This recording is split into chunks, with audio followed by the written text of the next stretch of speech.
नमस्कार, आप देख रहे हैं वीआईपी न्यूज। मैं हूं आपके साथ प्रज्ञा तिवारी। तो करते खबरों की ओर। सांसद बृजमोहन अग्रवाल ने रायपुर दक्षिण की राजनीतिक स्थिति को लेकर प्रेस वार्ता की। इस दौरान उन्होंने कहा कि क्षेत्र की 1% आबादी भी कांग्रेस के प्रत्याशी को नहीं जानती है, जबकि सुनील सोनी के कार्यों की सराहना की। वहीं बृजमोहन ने सुनील सोनी को विकास पुरुष बताते हुए उनके विभिन्न योगदानों का उल्लेख किया। इसके साथ ही सांसद ने यह भी कहा कि सुनील सोनी ने चुनावी प्रक्रियाओं में उनके लिए महत्वपूर्ण भूमिका निभाई है।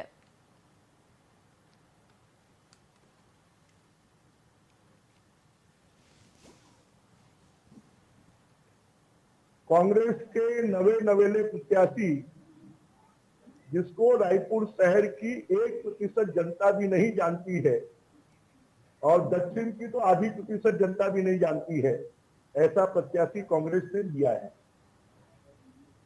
जो भारतीय जनता पार्टी के प्रत्याशी जो पार्षद रह चुके हैं,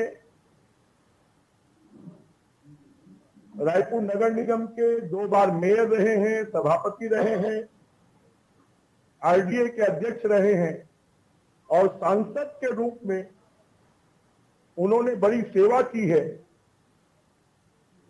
आज अगर हम देखेंगे तो रायपुर शहर का जो नया स्वरूप दिखाई देता है, उसके जनक अगर कोई है, उसकी नींव रखने वाले कोई है, तो हमारे प्रत्याशी भाई सुनील सोनी जी हैं।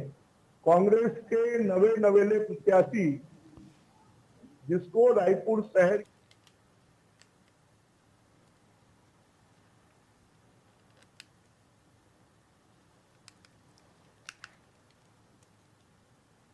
रायपुर दक्षिण विधानसभा उपचुनाव के लिए कांग्रेस प्रत्याशी आकाश शर्मा ने नामांकन भरा है। बता दें कि नामांकन रैली में पूर्व सीएम भूपेश बघेल, कांग्रेस अध्यक्ष दीपक बैज और नेता प्रतिपक्ष चरणदास महंत ने बीजेपी पर निशाना साधा है।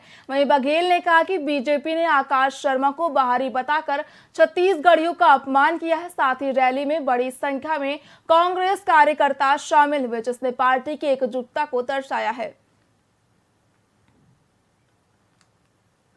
बड़ा इस विधानसभा के आज नामांकन में युवाओं का जोश दिखा, महिलाओं का साथ मिला और बुजुर्गों का आशीर्वाद मिला है। और हमेशा कहते आया हूँ, ये चुनाव जो है कोई राज्य का चुनाव, कोई दिल्ली का चुनाव नहीं है, ये रायपुर दक्षिण का चुनाव है, जहाँ पर रायपुर दक्षिण के मुद्दे जो लड़ेंगे। और एक तरफ देखिए, आकाश शर्मा जी 6 साल NHUI के अध्यक्ष रह चुके हैं। 2 साल से, पिछले 2 साल से वो जीत कर आए थे यूथ कांग्रेस का चुनाव, 4.5 लाख वोट से जीत। देखिए, लगातार 35 वर्षों से दक्षिण विधानसभा की जनता थक चुकी है। अब दक्षिण विधानसभा में परिवर्तन की लहर है और हमारे युवा कांग्रेस के प्रदेश अध्यक्ष युवा जोश के साथ इस विधानसभा के उपचुनाव में लड़ने जा रहे हैं और भारी बहुमत से वो जीतने जा रहे हैं चुनाव को। बड़ा मुख्यमंत्री विष्णुदेव साय की अध्यक्षता में उनके निवास कार्यालय में छत्तीसगढ़ खनिज विकास निधि सलाहकार समिति की 20वीं बैठक आयोजित की गई। वहीं इस बैठक में विभिन्न खनिज परियोजनाओं और अधोसंरचना के लिए राशि स्वीकृत की गई। बता दें कि बैठक में मुख्य सचिव अमिताभ जैन, मुख्यमंत्री के सचिव पी दयानंद और राहुल भगत सहित कई लोग मौजूद रहे। मुख्यमंत्री साय ने अधिकारियों से खनिज विकास निधि सलाहकार समिति के पूर्व निर्णयों और राशि के उपयोग के संबंध में जानकारी ली।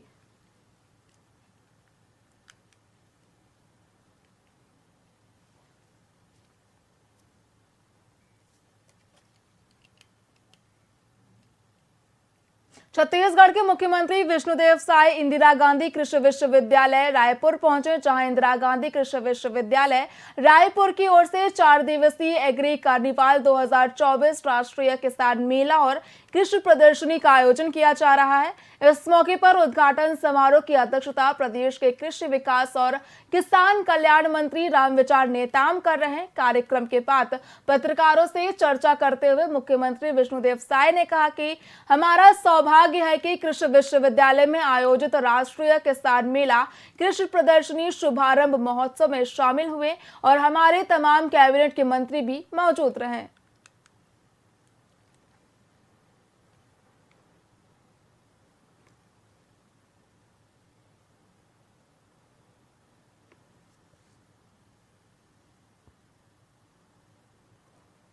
का सौभाग्य है कि यहाँ कृषि विश्वविद्यालय में आयोजित राष्ट्रीय किसान मेला एवं कृषि प्रदर्शनी के शुभारंभ महोत्सव में शामिल हुए और इस अवसर पर हमारे प्रदेश के कृषि मंत्री श्री रामविचार नेताम जी भी हैं, हमारे पूर्व कृषि मंत्री और रायपुर के सांसद श्री बृजमोहन अग्रवाल जी भी हैं, हमारे विधायकगण हैं, अनुज शर्मा जी, गजेंद्र यादव जी, यहाँ के कुलपति जी हैं और बहुत सारे हमारे कृषि वैज्ञानिक हैं और पूरे प्रदेश भर से अन्नदाता किसान भाई बहन सब यहाँ पर उपस्थित हुए हैं और बहुत अच्छा आयोजन है। कि कृषि के सेक्टर में इतना नवाचार हो रहा है, इतने अधिक जो है चीज आ रहे हैं, इतने अधिक परिवर्तनकारी जो काम हो रहे हैं, उन सब को आम किसानों तक हम सबको पहुंचाना है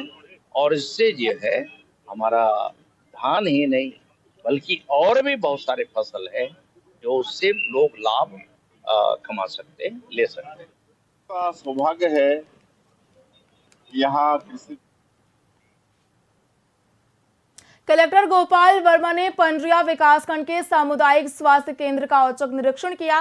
निरीक्षण के दौरान सामुदायिक स्वास्थ्य केंद्र में पदस्थ मेडिकल ऑफिसर डॉक्टर प्रसंगिना साधु अनुपस्थित मिले, जिस पर कलेक्टर ने कड़ी नाराजगी व्यक्त करते हुए कलेक्टर ने मुख्य चिकित्सा और स्वास्थ्य अधिकारी को अनुपस्थित डॉक्टर के विरुद्ध कारण बताओ नोटिस जारी करने के निर्देश दिए।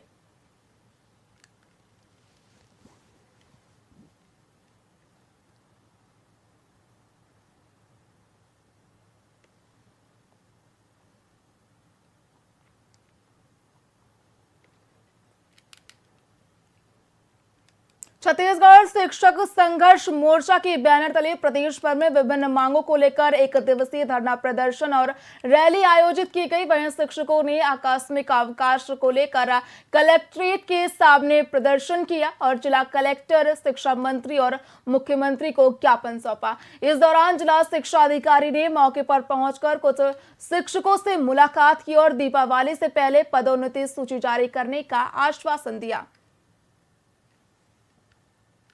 छत्तीसगढ़ शिक्षक संघर्ष मोर्चा के बैनर तले पूरे प्रदेश के 146 विकास खंडों में आज हमारे शिक्षक जो हैं एलबी संवर्ग के, उन लोगों ने अपने कतिपय मांगों को लेकर आज एक दिवसीय जिला स्तरीय आंदोलन किया है। जैसा कि हमको हमारे पूरे शिक्षक जो साथी हैं उनको जो पुरानी जो उनकी सेवा दी थी 1998 से 2001 से 2005 से जो नियुक्त हुए हैं, उनकी पुरानी सेवाओं को पूरी तरीके से शून्य घोषित कर दिया गया और हमें 2018 से नया कर्मचारी मानकर हमारा जो पुरानी पेंशन जो हमको जो मिलनी चाहिए उससे हम महफूज हो रहे हैं। इसके अलावा जो हमको करोन्नति मिलना चाहिए, पदोन्नति मिलना चाहिए, समय वेतनमान मिलना चाहिए, ग्रेजुएटी मिलना चाहिए, ये कुछ भी नहीं मिल पा रहा है। लेकिन आज 1 से 1.5 वर्ष हो गए, आज भी भारतीय जनता पार्टी की सरकार ये हमारी मांगों को पूर्ण नहीं कर पाई है। आज पूरे प्रदेश में जिला स्तरीय आंदोलन है और माननीय मुख्यमंत्री को, माननीय शिक्षा मंत्री को, माननीय वित्त मंत्री को आज ज्ञापन सौंपा गया है। माननीय कलेक्टर महोदय के माध्यम से अगर शीघ्र ही मांग पूर्ण नहीं की जाती तो पूरे प्रदेश भर के शिक्षक जो एलवी संवर्ग के हैं वो लोग रायपुर में इकट्ठे होंगे अपने परिवार के साथ और अनिश्चितकालीन के लिए मजबूर हो जाएंगे। आज 20 दिन बाद भी ऐसी क्या बात है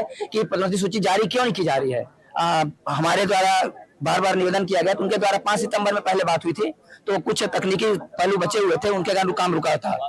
मगर आज 20 दिन होने के बाद भी पदोन्नति सूची जारी नहीं होने से हमारे सहायक शिक्षकों में काफी गहरा आक्रोश है। हमारी एक ही मांग है, डीओ साहब से भी मिलना चाह रहे हैं कि हमारा जो प्रधानाध्यापक प्राथमिक शाला का प्रमोशन सूची तत्काल जारी करें। हमारे पास 323 पद थे, अभी हम लोग 10% पद उसमें हमने रोका था परिभ्रमण के लिए, न्यायालयीन प्रकरण के लिए। तो अभी साहब का निर्देश ये हुआ कि कोई भी पद नहीं रोके जाएंगे, जितने पद खाली हैं सभी पदों में काउंसलिंग करनी है। इसलिए पुरानी जो काउंसलिंग थी वो 288 पदों के लिए हो रही थी, उसको निरस्त करते हुए और परसों से फिर से नई काउंसलिंग होगी और बढ़े हुए 330 पदों पर होगी और सेम डे ऑर्डर होगा। छत्तीसगढ़ भूपेश बघेल ने रायपुर दक्षिण विधानसभा सीट पर कांग्रेस प्रत्याशी को बाहरी बताए जाने पर बृजमोहन अग्रवाल को जवाब दिया है। उन्होंने कहा कि सभी की जड़ें गांव से जुड़ी होती है और आकाश शर्मा गुंडरते ही से हैं। वहीं बघेल ने सवाल उठाया कि भाजपा के नेता खुद कहां से आए हैं। ये विवाद विधानसभा उपचुनाव को लेकर चल रहा है, जहां स्थानीयता और पहचान पर चर्चा हो रही है। इस दौरान बघेल ने सूरजपुर मामले में अजय चंद्राकर के बयान का भी समर्थन किया। सबकी जड़ें हैं वो गांव से जुड़ी हुई है। कोई ऐसा आदमी बता दो दक्षिण में कि जिसके गांव में घर ना हो या किसी गांव से ना आया हो। वहाँ आप चल देंगे ब्राह्मण पारा में तो कोई राजिम वाला मिलेगा, कोई ढौर वाला मिलेगा, कोई परसदा वाले मिलेंगे, कोई गुंडरदेवी वाले मिलेंगे। तो यहाँ तो सब मैं जानता हूँ कि आकाश शर्मा गुंडरदेवी में उसकी जड़ें हैं, गांव से आया हुआ है। लेकिन सोनी जी कहाँ से आए हैं, या सेठ बिरजू सेठ कहाँ से आए हैं, उसकी जड़ें कहाँ हैं? वो भी गांव से हैं, लेकिन कहाँ, छत्तीसगढ़ के किस गांव से आए हैं?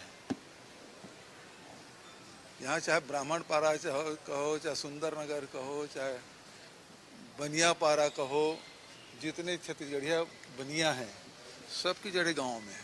नहीं, अजय चंद्राकर जी ठीक करें, थोड़ा सा आगे बढ़ा के कहना चाहिए, सरकार ही बर्खास्त करने के लायक है। मंत्री टंकराम वर्मा नारायणपुर दौरे पर पहुंचे, जहां वे जिला स्तरीय आवास मेले में शामिल होंगे। उन्होंने 18 लाख पीएम आवास देने के वादे का उल्लेख करते हुए बताया कि हितग्राहियों को आवास की चाबी सौंपी जाएगी। वहीं वर्मा ने कांग्रेस पर निशाना साधते हुए कहा कि पार्टी शक्तिहीन हो चुकी है, लोगों का भरोसा उठ गया है। उन्होंने नारायणपुर में तेंदुपत्ता जलाने की घटना की जांच का आश्वासन भी दिया। इसके साथ ही भाजपा का लक्ष्य छत्तीसगढ़ का समग्र विकास है, जिसमें सभी वर्गों के हितों का ध्यान रखा जाएगा। आज नारायणपुर जिला में जिला स्तरीय आवास मेला है। हमारे माननीय मुख्यमंत्री जी ने जो घोषणा किया था चुनाव के समय कि हम 18 लाख प्रधानमंत्री आवास देंगे, और ये भी संकल्प लिया था कि जब तक हम 18 लाख प्रधानमंत्री आवास नहीं देंगे तब तक हम सरकारी आवास में नहीं जाएंगे। हमारे माननीय मुख्यमंत्री जी ने अपने वादा को पूरा किया। पहले प्रधानमंत्री आवास दिए, उसके बाद अपने शासकीय आवास में गए, और आज उसी जिला स्तरीय जो आवास मेला है उसी में जा रहा हूँ। आज वहाँ के हितग्राहियों को आवास का चाबी सौंपा जाएगा, उनको राशि दी जाएगी, और इसके लिए मैं हमारे देश के यशस्वी प्रधानमंत्री माननीय नरेंद्र मोदी जी और हमारे यशस्वी मुख्यमंत्री माननीय विष्णुदेव साय जी को बधाई देता हूँ। कांग्रेस तो जो है शक्तिहीन हो गया है विधानसभा चुनाव के समय से। अब उसमें चाहे भी कुछ भी भर लें, उसमें एनर्जी आने वाला नहीं है। आपने विधानसभा चुनाव में देखा, लोकसभा चुनाव में देखा, अभी रायपुर दक्षिण की विधानसभा चुनाव में भी दिखेगी, और आने वाला नगर पालिका और पंचायत के चुनाव में दिखेगी। सबका साथ, सबका विकास और सबका विश्वास, इस अवधारणा पे भारतीय जनता पार्टी काम कर रही है, और भारतीय जनता पार्टी का उद्देश्य है कि छत्तीसगढ़ का समग्र विकास हो।